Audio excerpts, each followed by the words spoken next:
La devoción al Sagrado Corazón de Jesús, por el Padre Juan Crochet. Capítulo segundo. De las visitas al Santísimo Sacramento. Punto primero. Motivos que nos deben mover a visitar al Santísimo Sacramento. Si antes de la venida del Salvador al mundo, en aquellos siglos de hierro, cuando el Señor se nombraba el Dios de las venganzas, el Dios fuerte, el Dios de los ejércitos, cuando solo hablaba, por así decir, a voz de trueno, cuando no era permitido ni siquiera a los príncipes y soberanos entrar en el lugar que le era particularmente consagrado, cuando pedía un culto tan respetuoso, con tanta severidad, castigaba a las menores faltas que se cometía contra este respeto debido, cuando los reyes y los sacerdotes, penetrados de un temor santo, no se atrevían ni siquiera a entrar en el templo a la vista de una simple nube, que no era más que una señal por la que se conocía con alguna mayor luz la presencia del Señor en aquel lugar, cuando esta maravilla obligaba al pueblo a postrarse profundamente y a exclamar lleno de admiración: «Oh, qué admirable es el Dios a quien adoramos! Cantaremos sus misericordias por todos los siglos, pues se ha dignado erigir un templo entre nosotros». Pues ahora sí, digo, en este tiempo hubiesen previsto con algún conocimiento más claro lo que después hemos visto nosotros, si se les hubiese dicho que este Dios tan terrible se humillaría hasta hacerse hombre por amor de los hombres, y que después que fuese muerto por ellos estaría haciendo continuamente el mayor de los milagros por estar con ellos hasta el fin de los siglos, ¿hubieran podido acaso creerlo? Pues otra cosa está sucediendo que les sería aún más increíble. ¿Podrían ellos creer jamás, ni aun imaginar, que humillándose este Dios grande de esta forma solo por el amor de los hombres, rehusaríamos nosotros amarlo, cortejarlo y visitarlo? Pues es esto lo que está pasando hoy. Hay gran número de cristianos que experimentan mucha pereza en pagar esta deuda a Jesús, y el modo tan poco respetuoso de la mayor parte de los que le visitan no es digno de lo que ha hecho este Salvador, y que suscita aquella pregunta que hizo en otro tiempo: cuando el Hijo del Hombre viniere, ¿pensáis vosotros que hallará fe sobre la faz de la tierra? Y si esta fe no está muerta, ¿no es un prodigio aún extraño el creer en la presencia real de Jesucristo sobre nuestros altares y no tener para con Él más reconocimiento y no tener más cuidado en rendirle nuestras veneraciones que si no creyésemos que está allí? La educación, la amistad, el agradecimiento y el interés son generalmente los motivos que obligan a los hombres a cumplir con sus visitas. Por ningún caso faltará a corresponder a una persona que se distinga por su mérito, por su calidad o por su empleo. Los grandes amigos nunca se separan sin pena y no pierden ocasión alguna de estar juntos. Se hacen al menos algunas visitas de cortesía a las personas de quienes se han recibido algún beneficio, y son continuas con aquellos de quienes se espera algún favor o se teme algún castigo. Oh cristianos, ¿dónde está vuestra fe? ¿Jesús no es una autoridad bastante considerable para merecer que se le visite? ¿Nos ha negado acaso alguna cosa? ¿No hemos recibido de Él algún favor? ¿No tenemos motivos para seguir esperando de Él algún nuevo favor? En fin, pues depende de Él, que es nuestro juez, nuestra felicidad o infelicidad eterna. ¿No podemos procurar en algo ganarle la voluntad y el corazón?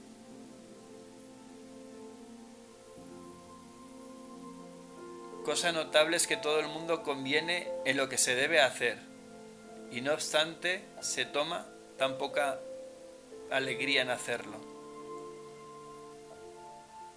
Si hubiera estado a nuestra elección el pedir al Divino Salvador alguna señal evidente del amor que nos tiene, o algún favor singular, se nos hubiera ocurrido rogarle cuando estaba para subir al cielo que se quedase con nosotros en la tierra hasta el fin de los siglos.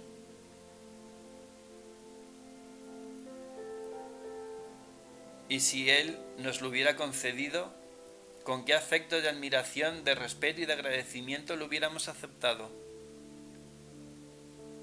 Pues este tan singular favor nos hizo Jesús. El exceso de amor que nos tuvo le obligó a dar esta evidente señal de su ternura. Pero esta extremada ternura no ha servido sino para aumentar nuestra ingratitud hasta no poder más. ¿Qué se diría de un hombre que no visitase sino rara vez y no saludase sino de paso a una persona de la primera calidad y mérito que sólo había venido de tierras muy remotas para hacer algún favor, y que no se detendría en un país extraño sino por puro amor?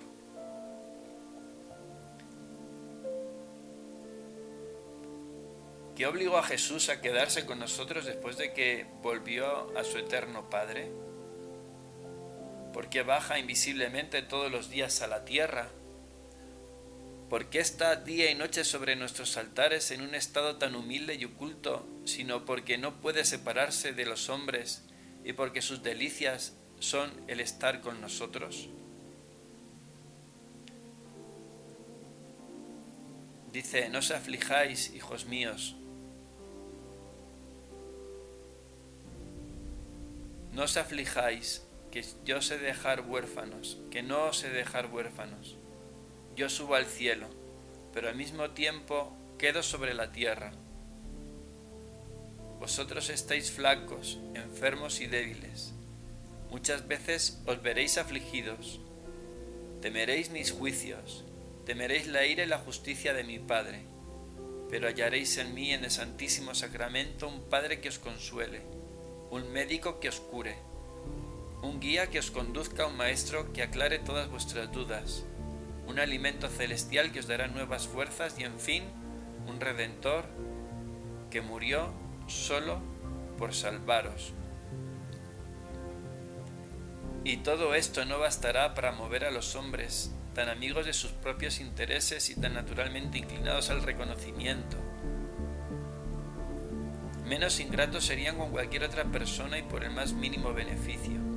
Mas siendo Jesús a quien debemos este reconocimiento, ¿no será delito el no ser reconocidos con Él? Es cierto que siempre se hallan razones para dejar, abandonar o olvidar a Jesús sobre nuestros altares. Siempre sobra tiempo para gastar muchas horas al día en divertimientos vanos o ociosidades. Y si se quiere destinar algún rato para ir a adorar a Jesús y hacer una visita, pronto se ofrecen quehaceres y apenas hay ocasión oportuna para hacerlo. ¿Es posible que cueste tanta vergüenza, tanta pereza el cumplimiento de una obligación que todo el mundo tiene y que realmente confiesa ser tan justa y razonable? ¿Acaso es necesario mucho tiempo para hacerlo con más frecuencia? De ningún modo. Un cuarto de hora o medio cuarto de hora basta.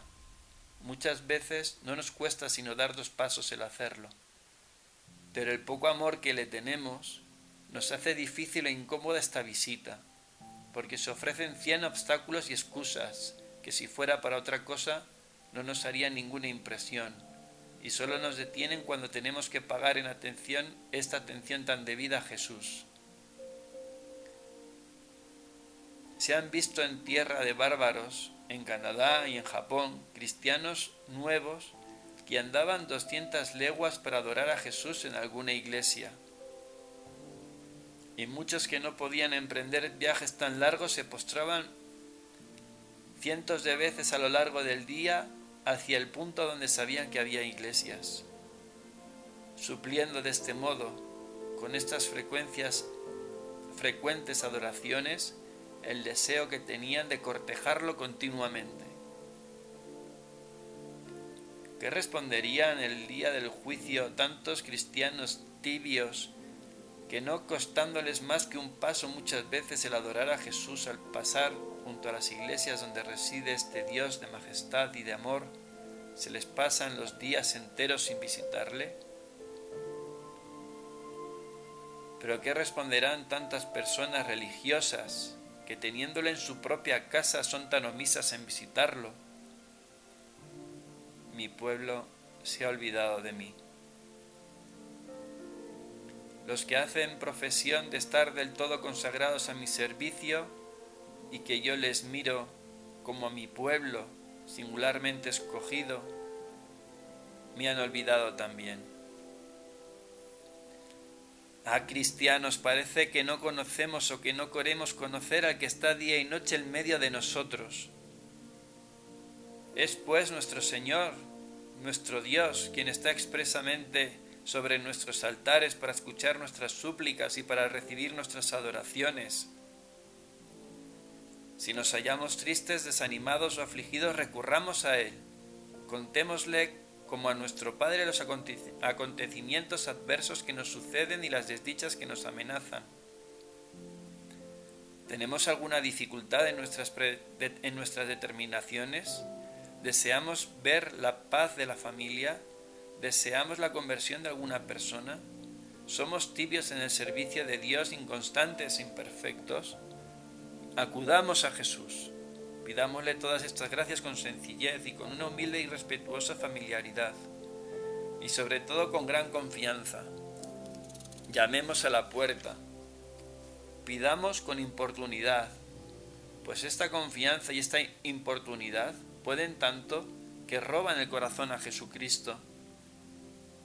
Él es todopoderoso, y si muchas veces deja de escucharnos es para obligarnos a que le visitemos más y le pidamos mayores cosas, y para entonces derramar sobre nosotros los tesoros de su liberalidad y de su amor.